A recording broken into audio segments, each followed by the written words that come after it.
Ó, o João Henrique perguntou o seguinte: se os católicos afirmam que a presença real de Cristo está na Eucaristia, o senhor considera errado quem acredita que o pão e o vinho se tornam, de fato, o corpo e o sangue de Cristo? Sim, nós não acreditamos na transubstanciação, essa doutrina, que o pão vira o corpo e o suco de uva vira o sangue de Cristo. Nós não acreditamos. Nós acreditamos que o sacrifício foi feito ali em Cristo Jesus, no Calvário, e o que é feito é em memória dele, como o próprio Jesus diz. E para provar, eu digo assim, se é ou não o corpo, pode mandar os elementos para o laboratório. Se for mudança mesmo, se tiver mesmo a mudança, o laboratório deveria indicar, né? Então Quando o senhor acha que Jesus mandou a gente comer pão na igreja? Como assim? Jesus mandou comer pão. Vamos lá comer pão e beber vinho. Não, o que ele disse está aqui no texto, né? Sem memória daquele fato. Mas ele disse, isto é o meu corpo. No grego, é claro. Eu sei, mas tem lá em memórias. Não é exatamente... É como ele diz assim, por exemplo... O que é memória para o judeu? Eu sou o caminho... Evocação de um fato. João 14,6. Eu sou o caminho, a verdade e a vida. Ele está dizendo, eu sou o caminho. Ele não está dizendo que ele é um paralelepípedo, né? Nem existia, né? Assim, quando ele está dizendo aqui... Só que ele não pega nenhum paralelepípedo e diz, isso aqui é o meu corpo. Sim, mas ele está dizendo para fazer memória. Se é o corpo, isso é fácil resolver. Se é o corpo, basta mandar para o laboratório e ver o que tem. Não ali. É verdade, pastor. Veja é bem. Verdade, sim. Se há transubstanciação, pode fazer isso.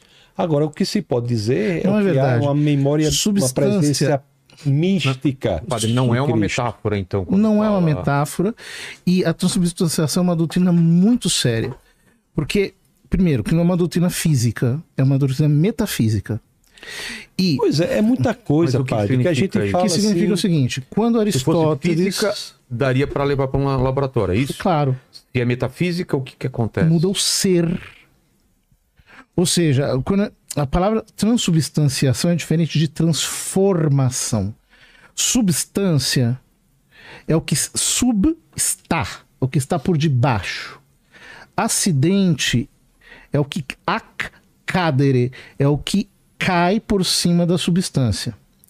É isso que me faz dizer que na consagração o sacerdote, ao pronunciar as palavras de Cristo e tendo ele o poder, a autoridade, a exousia, o que acontece é que a substância muda, os acidentes continuam.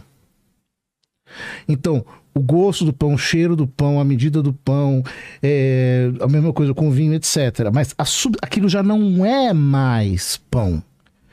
O pão se transubstanciou na carne de Cristo e o vinho no sangue. Esta é a única solução que nós temos para dizer que Jesus não mandou a gente para a igreja comer pão. Mas por que tem essa... A igreja não é uma padaria. De ser o corpo e o sangue?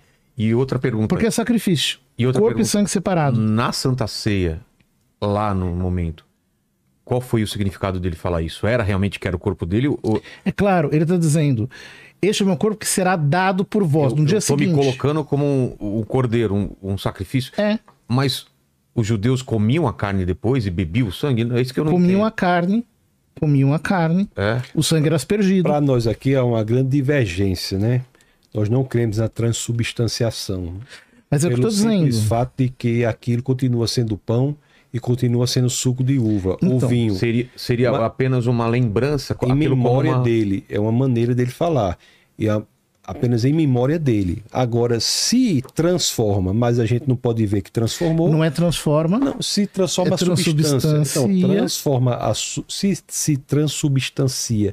Mas não há como ver que se transubstanciou, aí fica difícil a pessoa dizer qualquer coisa, né? Porque você vai lá e vê que é pão. E vai lá e vê que é suco de uva. Agora, mas é um ato de memória do que Jesus fez na cruz. Porque, João capítulo 6. Outra coisa, o que Jesus fez lá está definitivo, está consumado. Nós não precisamos matar Cristo toda a missa. Mas não mata Cristo toda a missa. Então, o sacrifício que se faz presente, então, é o mesmo. Já está feito. Exato. Já está feito. O que a gente faz é uma memória do momento da cruz em que a linha da justiça cruzou a linha do amor. Foi ali na cruz que o corpo de Cristo e o sangue de Cristo foram dados por nós. 1 Coríntios capítulo Foi 11. ali, Cada padre. vez Não, que padre, deixa eu comerdes só- o pão depois eu e passo beberdes pro- o cálice, Depois eu passo para o senhor. padre. anunciareis a morte do Padre, Senhor até que ele o venha. senhor tá quer falar? Deixa eu só terminar. Tá. Preste bem Mas qual é a atenção. questão aqui agora?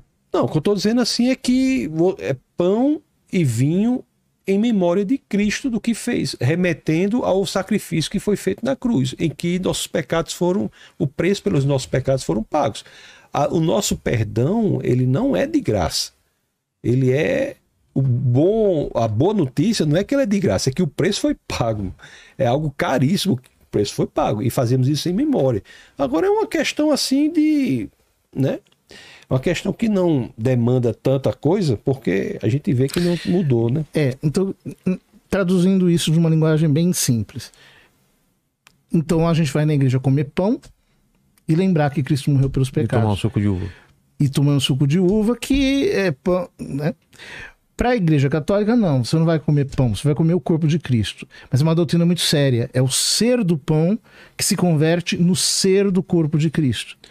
Mantendo as aparências. Por isso que o milagre não é visível. Mas assim, e por pai, isso que ele é um sacramento da quando fé. o senhor fala assim, Porque ele recebe a fé. quando o senhor fala assim, parece que diminui a parte da memória. Entendeu? O senhor diz assim, veja bem a maneira que o senhor fala. O senhor diz assim, então a gente vai para a igreja como se fosse uma padaria. O senhor, né, não me parece que é condizente com o nível que o senhor tem. Então, Pastor, eu só quem estou... não crê na transubstanciação não vai para a igreja para comer pão como se fosse uma padaria. Mas vai comer pão. Vai para um ato de rememoração do que aconteceu, de trazer a memória. Então, às vezes a gente coloca, eu só lhe peço que isso está colocando de uma maneira que eu tenho certeza que o senhor não ia querer que fosse do contrário. Ninguém vai. Deixa eu dizer uma a gente coisa. vai para um ato muito importante da ceia, a ceia do Senhor, para trazer à memória o ponto central da história. Foi ali onde o amor encontrou a justiça. Nós vamos para rememorar e não para repetir o que não pode ser repetido, que já aconteceu. Veja bem. Ninguém precisa matar Cristo todo domingo. Entendeu? Porque aquilo já foi cumprido, aquilo já foi estabelecido. Ninguém vai para a padaria, não. A gente vai para a casa do Senhor. Então, Tá deixa entendendo? Só eu deixar bastante claro. Deixa eu explicar. Porque é para deixar claro que não é Deixa eu padaria, que explicar ninguém vai lá para comer pão. Até se fosse para comer pão, seria uma péssima escolha, porque o pedacinho do pão é bem pequenininho. Então, Não é verdade? mas só para explicar o que eu estou querendo dizer aqui. O senhor disse que eu estou diminuindo a noção de memória. Não, estou dizendo que a sua quer dizer, relação, comparar com padaria, eu não espero que deve ter sido alguma... O que o senhor disse é o seguinte: quando eu falo da transubstanciação, o conceito, fazer isso em memória, eu estou diminuindo essa memória, tirando a ênfase da memória. Não, estou fazendo isso não. O senhor falou. Não penso assim não. Que quem crê na transubstanciação está diminuindo a ênfase da memória, estou dizendo isso não. Eu estou dizendo que nós que não cremos na transubstanciação, pelo simples fato de que o que sobrou lá do pão, você pode fazer o exame que é pão, o que é vinho continua vinho. O que eu estou dizendo que isso aí é feito em memória. A grandiosidade não está na mudança da substância. A grandiosidade está no ato de trazer a memória. Veja bem, pastor. Exteriorizável. São Paulo de forma diz exteriorizável algo que aconteceu na cruz. São Paulo diz na primeira carta aos Coríntios, capítulo 11, que quem come a carne do Senhor indignamente será réu do corpo e do sangue do Senhor, come e bebe a sua própria condenação. É isso mesmo.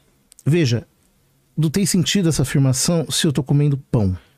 Está comendo corpo não, padre. Está comendo pão, faça o exame na substância, então, padre. Então Deus está condenando os outros porque está comendo pão? Não, aquilo não é corpo não, padre.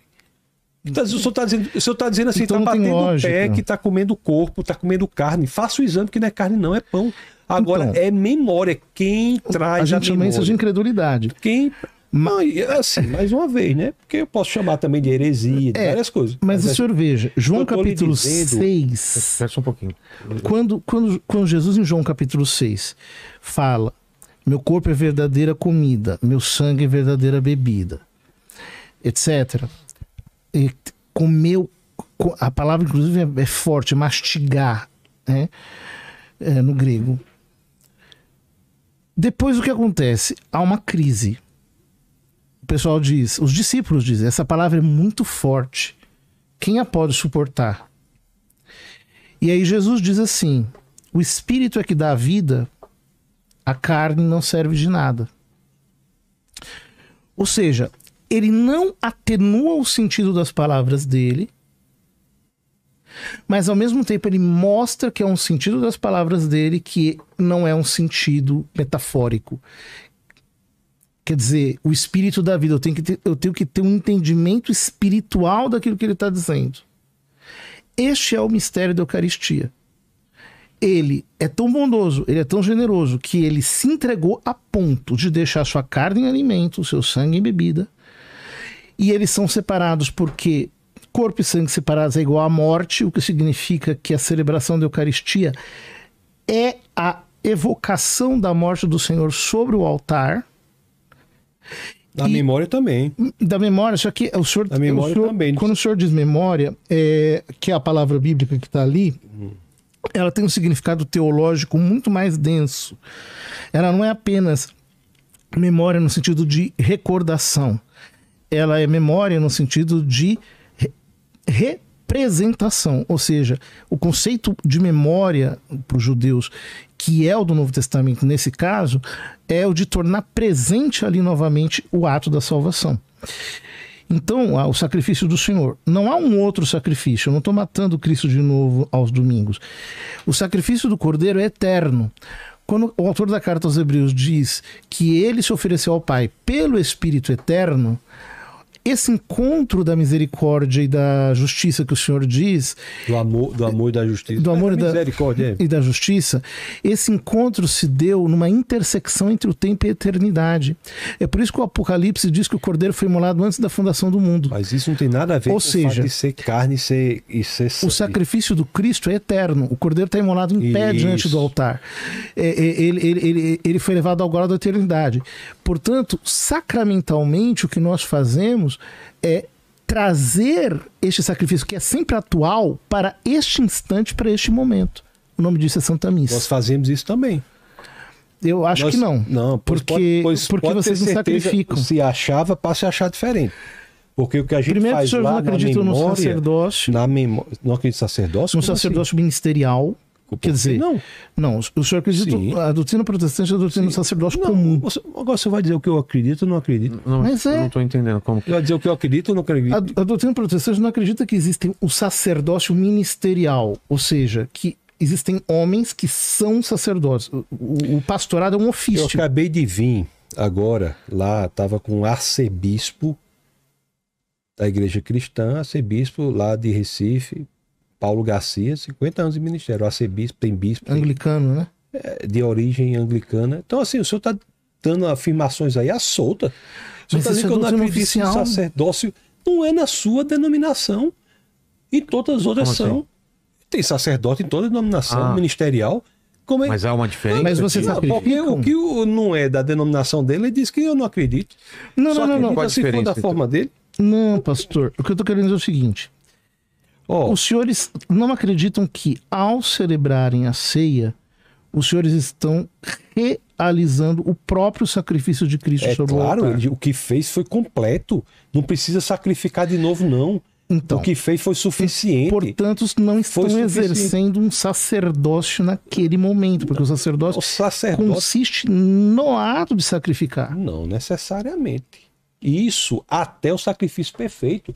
Os judeus, o sacerdócio consiste no ato de sacrificar até que o cordeiro perfeito foi emolado, foi morto por nós. É isso que eu estou dizendo. A repetição do sacerdócio como o ato de sacrificar só existiu até Cristo. Porque em Cristo o problema foi resolvido. Tudo o que acontecia antes de Cristo era um trailer para o filme completo em Cristo Jesus. Okay. Então o sacerdote hoje vai trazer à memória o que foi o perfeito. Não é porque nós não cremos que está matando o Cristo de novo que não há sacerdote. Isso aí não existe isso. Quando Jesus antecipou sacramentalmente a sua morte na ceia, na Santa Ceia, ele disse aos apóstolos: fazei isto. Aquilo ali foi o corpo dele? Foi a carne, foi o sangue dele? Foi. Foi? Tem dizendo aí que foi o corpo? Ele disse, isto Sim. é o meu corpo. Sim, fazer isso em memória de mim. Isto é o cálice Mas do meu era o sangue. corpo dele, não foi o pão, não? Repartiu o pão, repartiu a carne. Tomar e comer. Isto Sim, mas é não di- o meu Mas corpo. não diz repartiu o pão? Repartiu. Então, repartiu o quê? O pão. Ele não repartiu a carne, não. Mas é Repartiu claro, o pão. ele Não é claro, repartiu não. Não é o claro, pão não, porque dizendo, se fosse a isto carne- é o meu corpo. Mas então a Bíblia devia ter dito, repartiu a carne e disse, porque ele não repartiu a carne, Mas ele repartiu é o pão. claro, é sacramento. Não, não é claro, não. É claro sendo pão, não sendo carne. Porque se tem dizendo pão, não pode ser carne. Se Não é ele está verdade? dizendo que é, Tendo, quem ó, sou eu para dizer que não é? e não é o quê, padre? Carne. O corpo e o sangue. Sim, ceia, vamos ler aqui, Lucas 22, 19. E tomando um pão, tendo dado graças, o partiu e lhes disse, dizendo, isto é meu corpo oferecido por vós, fazei isto em memória de mim. É um pão, Mas ele está dizendo isto é o meu corpo. mas é pão e diz que é para fazer em memória. Mas se ele está dizendo que é o corpo, por que Isso o é- senhor diz que é pão? Porque ele está dizendo que tomou um pão e diz para fazer em Mas é memória. claro, quando ele toma é pão. Mas quando ele diz é corpo. Não, mas representa corpo, mas não é corpo, é O pão. senhor está dizendo que representa. Aí Semelhantemente, ele está dizendo que é. não, está dizendo Aí, que é pão. chegamos no impasse, então. Ó, diz É aqui. pão ou é carne? Abre, Jesus diz que é carne. abre uma votação aí no chat. Vamos lá. É pão ou é carne? E a Não, última... mas isso é um negócio muito sério, na Sim, realidade. sim, eu vi que tem Não uma, tem uma não divisão bom nem- muito É grande. bom, né? Assim, é uma coisa muito séria, mas independentemente das nossas divergências em relação a isso, representa, ou não sei se é o caso apresenta, né? Talvez, representa ou apresenta o cerne do ministério de Jesus Cristo aqui na Terra, que foi pagar o preço pelos nossos pecados. Ele é o Deus missionário que veio resolver este problema pela humanidade. Vamos à terceira e última pergunta desse bloco para o padre. E aqui, olha, o Rafael Almeida falando, Vilela e equipe frouxa levam um convidado extremamente mal educado. Tá até difícil saber de quem você tá falando, de tanta educação dos dois. Então o único mal educado aqui é você, Rafael. Os dois estão super educados aqui. Obrigado, Rafael. Continua mandando aí, né, perguntas. Vamos lá. Ó, o Emerson perguntou aqui o seguinte, padre, onde está na Bíblia que um ser humano que fizer 3 milagres comprovados deve ser considerado santo e ser tido como um intercessor de Cristo? Pô, isso não está na Bíblia porque a Bíblia não estabelece o processo de canonização. Quem faz isso é a igreja. O que está na Bíblia é que a igreja é a coluna e o fundamento da verdade. Isso está na Bíblia.